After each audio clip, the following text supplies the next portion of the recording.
spotted a tractor and tanker in London. We're just feeding the ducks while we're waiting to do some telly stuff. So this morning we went into the EFRA committee room, meeting, whatever you want to call it, and on the agenda, we managed to get on the agenda through some socials last night about the wheat shortage that we were talking about. So we couldn't communicate it before last night because we didn't want any merchants stocking up and cashing in. Anyway, here is Alistair Carmichael, who's the chair of the EFRA committee, asking the farming minister what his plans are if there's going to be shortages of bread and flour. So here it is. Minister, it's reported this morning that we're going to see the first farming strike as wheat producers are going to refuse to supply milling quality wheat. This have an implication for the production of flour. How do you feel about being the food minister who took hot cross buns off the table at Easter? Obviously, I understand the unhappiness that is out there, but equally, I'm very confident that we have resilient supply chains, and I would encourage people to engage in dialogue with us about the future, much as we have done this morning. Do you think they haven't done? That we haven't had dialogue. It's always possible to have better dialogue, but Secretary of State and I frequently are out talking to farming organisations, and we have good dialogue with them, and whilst I understand the unhappiness... These farmers are talking about taking a massive hit. Do you think they're just doing this on a whim or to make a political point? As I say, Chair, I believe we have robust supply chains, and I encourage people to have a reasoned dialogue, very much as we had this morning, about the way forward for the future. But the overwhelming message should be this is a really, really important sector all the way through the food chain and does a magnificent job in feeding the country. We very much appreciate it. Do you have any plans to meet those who are planning this strike? I haven't had any communication so far. Thank you for that. We'll move on. Charlie. Thank you. There was also lots of discussion about SFI. The whole meeting was about 2 hours long, so we won't go into all that. But this is the newspapers so far this afternoon, and we're doing some telly stuff now. Anyway, enough of politics. Here's having a close look at the new sprayer that arrived yesterday. I'll just quickly explain the differences. It looks the same. Obviously, this is on its row crops ready, and it's now on Alliance. We've got... This is on a hydraulic ram. There's like a damper to come up and down to make itself easier. Bigger greaser. Made it so it holds more grease.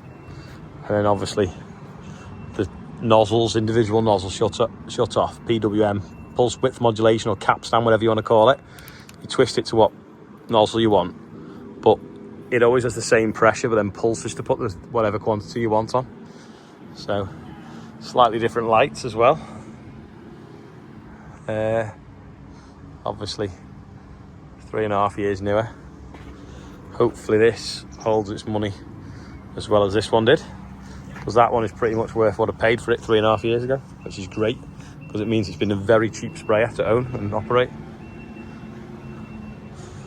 Yeah, this obviously as well has, you can still see it, my name on the spray pack there from when I went to see it made. But this one won't have it. Oh. But yeah, looks fresh. Slightly taller row crops, and I think slightly wider flotations and VFs as well. So can run the tyre pressures really low on the row crops and on the floats. Matches the mango as well, colour scheme. Let's have a look in the cab.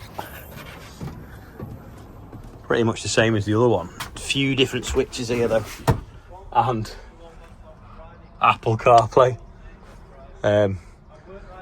Obviously when he was in London he was using it, so it's linked to his phone. How cool's that? Screen's slightly different, a little bit bigger I think. USB point up there, don't know what that's for unless it's to charge your phone. Seat doesn't rattle in this one, that's good. Bottle holder. And a phone holder in a bit better place. Smells new. Just in the newsroom now at GB, and one of the papers On the rack behind us is farmers threatened one fight. So that went out last night. Martin is gonna do the telly in a minute. I'll try and put his video on here maybe, because otherwise it's a bit short today. I'm doing it at 7 o'clock, it's probably a bit late, so I'll try and get Martin. I feel like I've caught the sun, haven't I? It's been quite sunny today in London, but really cold, the wind. Anyway, there's Martin doing his bit before Ian does the birthdays. Now, could Britain face a bread shortage? As a large number of British farmers have agreed today that they will not load milling wheat out of their stores. This movement is set to showcase the fragility of UK supply chains. And here is the arable farmer Andrew Ward explaining all. It might be April the 1st, which is April Fool's Day, but food shortages are no joke. Here is 250 tonnes of milling wheat, and that is enough to make about 450,000 loaves of bread. Also goes towards making biscuits, cakes, confectionery, breakfast cereals. There's so many things has wheat in it. So you started to see some food shortages, you started to see some empty shelves. Now, be careful panic buying, because we don't want everybody to actually rush to the supermarket, but we need to be careful of food shortages.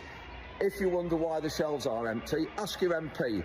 He's the reason why, not farmers. So farmers are not going to be moving milling wheat, we're going to be withholding it so that some of the mills will be short, and so flour is going to be in short supply as well.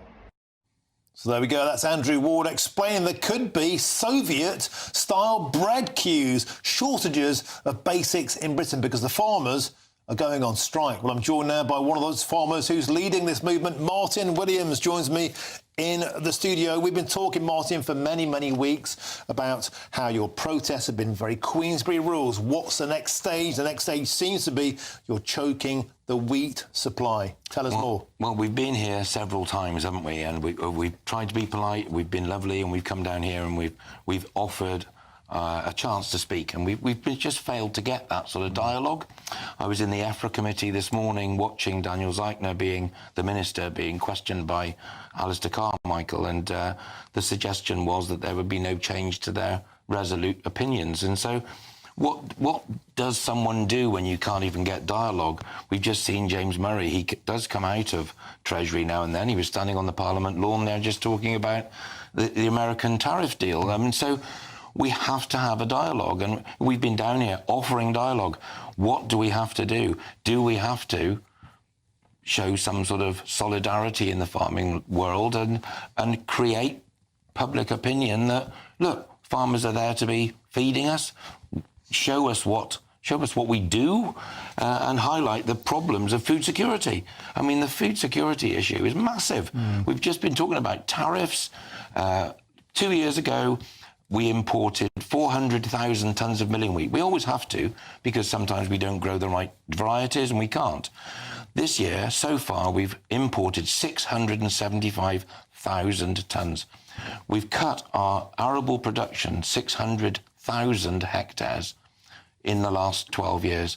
Now, what is that towards food security? Are we self-sufficient or are we not? So in a nutshell, you're encouraging wheat producers to not load up. So there's a shortage of flour to bread makers. That will precipitate a shortage of bread on the shelves of supermarkets. And you're also encouraging farmers to go out and try and buy all the bread up from the shelves. So you're trying to force food shortages. Do you think at that point, Martin, the British public will be still supporting you?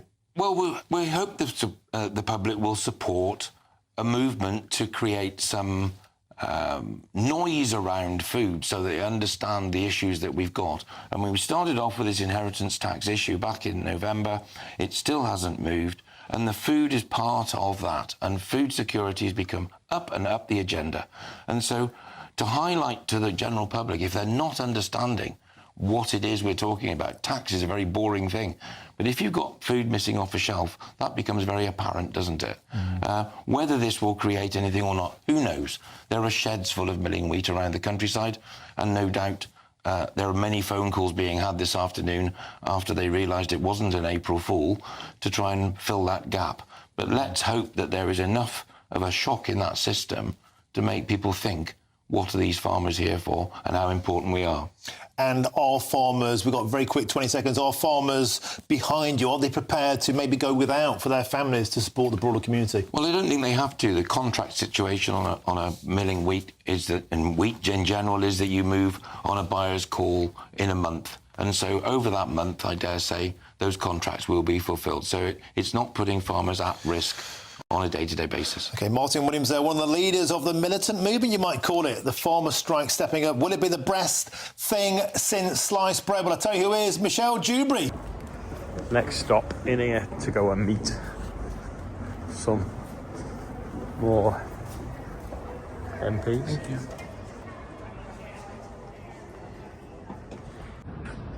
Tiggy is 9, Reuben Barton is 5, Stu, the B-man, is on there, and if you want to wish him a very happy birthday, go and buy some of his honey off agricontact.com. Toby Arnold has a birthday on the 11th of April, and Laura Brindley had a birthday a good while ago that I kept forgetting to put on there. So happy, very belated birthday for her. £88,066 raised for the North West Air Ambulance, and if you want to be on there, as always, there is a link under every video.